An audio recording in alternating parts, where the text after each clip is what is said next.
Frères et sœurs, nous avons aujourd'hui dans notre lectionnaire les lectures qui sont en fait celles de la fête Dieu ou de la fête du Saint-Sacrement dans l'Église catholique romaine. Et donc vous avez entendu dans la première épître de Paul aux Corinthiens, l'institution de la scène, et puis nous entendons aussi le récit de la multiplication des 5 pains et des 2 poissons, qui nous dit quelque chose de l'abondance que le Seigneur nous donne aussi par son repas, par la Sainte Seine. Je voudrais aujourd'hui, en relisant avec vous ce récit de la multiplication des pains, récit capital, car vous savez peut-être que dans l'évangile de Marc, mais aussi je crois celui de Luc, il apparaît 2 fois.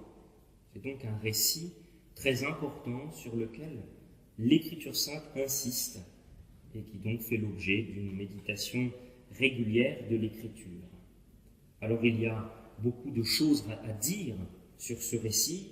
On peut par exemple insister sur le fait que l'abondance que le Seigneur donne vient quand même des 5 pains et des 2 poissons qu'on lui apporte. On peut comme ça prendre un détail et déployer la chose, et le détail que je voudrais prendre aujourd'hui avec vous, c'est un détail qui a trait au lieu dans lequel tout ça se passe. Et je relis ce détail avec vous pour que nous l'ayons bien en mémoire. Voici que le jour commence à baisser, les 12 apôtres se rapprochent de Jésus et lui disent « Renvoie la foule afin qu'elle aille dans les villages et dans les campagnes des environs pour se loger et pour trouver des vivres, car nous sommes ici dans un lieu désert. » Nous sommes ici dans un lieu désert. Une fois de plus, frères et sœurs, c'est dans un désert que le Seigneur rencontre son peuple. Et bien des fois dans l'Écriture, Dieu rencontre son peuple, ses enfants, dans le désert. Il y a bien sûr, vous vous en souvenez, le désert du Sinaï, où le peuple est assemblé autour de la montagne et où il reçoit la loi, les 10 commandements. Mais il y a aussi le désert d'Agar, seul, avec son fils Ismaël, et puis le Seigneur là se montre à elle aussi. Et puis il y a les prophètes qui utilisent l'image du désert pour dire que Dieu est capable de faire jaillir un fleuve d'eau vive en plein désert. Et les prophètes qui parlent à des hommes dont l'âme est desséchée et qui à bien des égards nous ressemblent, les prophètes disent qu'un jour notre âme sera comme un jardin tout irrigué. Nous trouvons cela en particulier dans le prophète Jérémie. C'est donc autour du désert que j'aimerais vous entretenir et peut-être faire un parallèle grâce à quelques intellectuels de notre temps qui ont décrit, vous connaissez peut-être l'expression, qui ont décrit notre société comme l'ère du vide. Car beaucoup font effectivement ce constat. Nous vivons en Occident dans des sociétés d'abondance, et pourtant, si vous me permettez l'expression, tout le monde crève de faim. Non pas d'une faim matérielle, mais d'une faim de quelque chose qui pourrait remplir leur vie.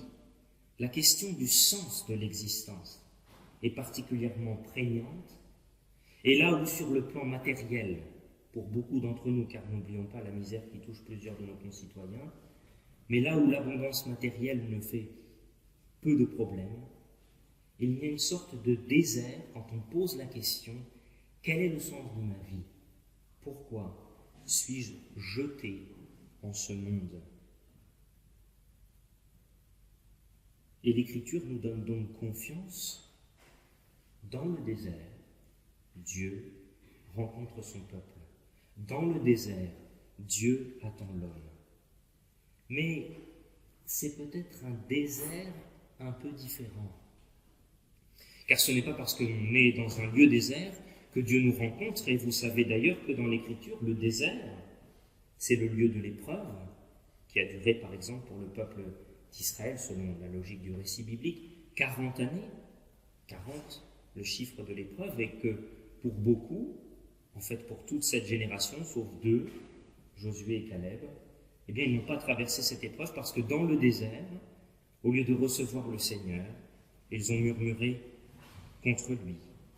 Et d'ailleurs, je me permets de faire un petit écho, qui n'est pas d'une teneur scientifique irréprochable, mais c'est simplement une manière pour nous de méditer l'Écriture.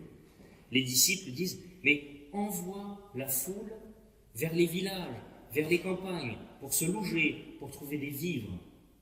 Et de la même manière, dans le désert, le peuple dit, mais en Égypte, nous avions des marmites de viande, nous avions des légumes, et ils se mettent à regretter ce temps paradoxal de l'esclavage où il y avait une forme de plénitude.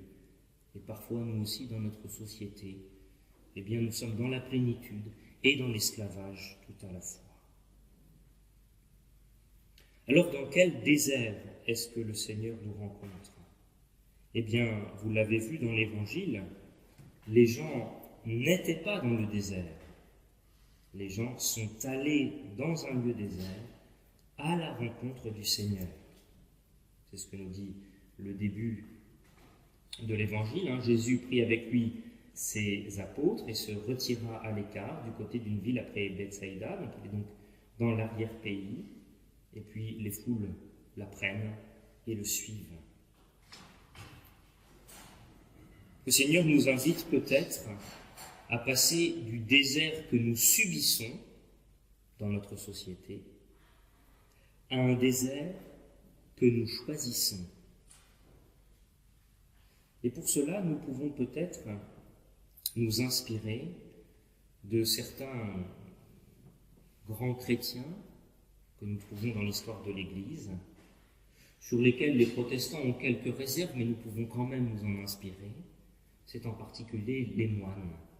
Et j'en pense à un en particulier, Saint Bruno, qui va aller chercher au-dessus de Grenoble, dans le massif de la Chartreuse, le désert. Mais si vous vous êtes baladé dans ce coin-là, il y a quand même, bon, c'est vrai que c'est un peu aride, mais il y a quand même de la végétation, il y a quand même ce qu'il faut. Moi, j'y vais tous les ans en vacances, c'est merveilleux, mais ce désert n'est pas nécessairement une étendue de sable, c'est le lieu de la solitude, du silence, où l'homme se trouve face à lui-même et face à Dieu. Cherchez ce désert-là pour écouter Jésus-Christ, pour écouter Dieu, pour recevoir de lui. Et en fait, souvent, dans ce désert, ce n'est pas nous qui y allons, mais c'est le Seigneur qui nous y attire, parfois par des détours. Et il y a d'ailleurs ce verset dans l'Écriture, dans le livre de l'Exode, Dieu fit passer son peuple par un détour dans le désert. Nous avons souvent besoin de tels détours. Et peut-être que le passage d'un désert subi à un désert choisi où nous cherchons le Seigneur passe par un déplacement qui n'est pas nécessairement géographique, qui peut aussi être intérieur et qui est le déplacement intérieur de la conversion. Car j'ai commencé peut-être un peu en surplomb en disant « nous vivons dans une ère du vide », etc. Et il est facile de dire « la société ceci, la société cela ». Mais si on se rappelle le récit de la Genèse, avec Adam et Ève qui se détournent du Seigneur, à un moment donné, le Seigneur va poser une parole de malédiction sur Adam, et il va dire « le sol est maudit à cause de toi ». L'idée ici n'est pas de nous culpabiliser outre mesure, mais de reconnaître que souvent, nous créons en nous-mêmes un désert, en nous repliant sur nous-mêmes, en ne tendant pas la voix au Seigneur qui nous parle et qui veut irriguer notre vie. Il y a donc entre le désert subi et le désert choisi, le désert où Dieu nous rencontre, où Dieu nous appelle, où nous le cherchons, ce chemin de la conversion, ce chemin de celui qui reconnaît qu'il est dans un désert et qu'il a besoin d'une autre source que lui-même pour vivre et pour continuer d'avancer. Et un peu comme Agar, avec son fils Ismaël, le Seigneur ne manque pas de nous désigner un puits, de nous désigner un rocher duquel jaillit l'eau, comme dans l'histoire de l'Exode. Et vous savez que Paul nous dit que ce rocher, c'était en fait une figure du Christ. Cette conversion n'est pas évidemment uniquement morale. Je le répète souvent, mais le péché n'est pas d'abord une catégorie morale, c'est une catégorie relationnelle. Le péché me parle de ma relation avec Dieu. Eh bien, peut-être nous faut-il écouter un peu ce que disait Bonhoeffer et accepter qu'il y a un prix à la grâce, ou que la grâce coûte. Et parce que le désert dans l'Écriture, c'est aussi le lieu de la marginalité et de l'exclusion. Et nous ne voulons pas être comptés comme des hommes du désert. Nous voulons à tout prix, et c'est bien normal, être bien insérés socialement, être reconnus, avoir un capital social ou une bonne réputation pour bien fonctionner dans la société. Et le Seigneur nous demande peut-être de le choisir et d'accepter parfois une certaine marginalité, d'accepter de ne pas marcher dans le même sens que tout le monde tout le temps. Chacun est lucide dans sa vie personnelle, dans sa vie de couple, dans sa vie de famille, dans ses amitiés, dans son travail, ce que cela signifie. Et voyez, dans le texte, il y a l'idée de se replier dans les villes, dans la campagne, pour trouver un lieu d'enracinement, pour se loger, pour manger.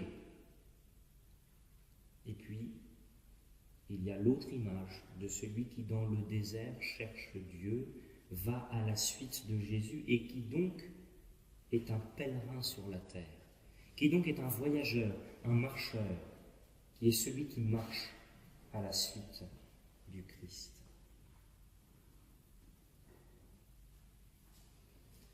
Alors voilà peut-être ce à quoi ce récit de la multiplication des pains peut nous inviter dans notre vie de tous les jours.